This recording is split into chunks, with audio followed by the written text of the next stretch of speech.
So நம்மளோட pressure motor so press பண்ணதுமே நம்மளுக்கு வந்து ப்ரெஷர் ஆகிடும்.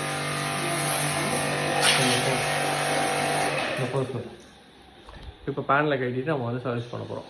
ஓகே, நம்ம வந்து பேனில் கட்டியாச்சு. ஸோ யூனிட்டில் எவ்வளோ டஸ்ட் இருக்குது பார்த்தீங்களா? டஸ்ட்டு ஃபுல்லாக நம்ம கிளியர் பண்ண போகிறோம். பண்ண போகிறோம் கம்ப்ளீட்டாக. அவுட்டோரும் பண்ணுவோம். அதை வந்து இப்போதைக்கு இது பண்ணிடணும் ஃபஸ்ட்டு. பரவாயில்ல.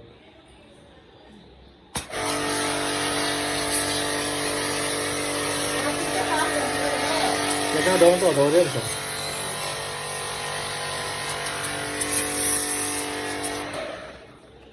ஸோ ஃபைனலாக ஏசி சர்வீஸ் பண்ணி முடிச்சாச்சு.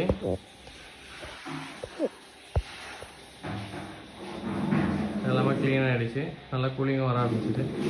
ஸோ நம்ம கொஞ்சம் நேரம் கழிச்சு டெஸ்ட் பண்ணுறோன்னா நம்மளுக்கு டெம்பரேச்சர் இன்க்ரீஸ் ஆக ஆரம்பிச்சிடும் கூலிங்கில். ஓகே, பர்ஃபெக்ட்லி முடிச்சாச்சு.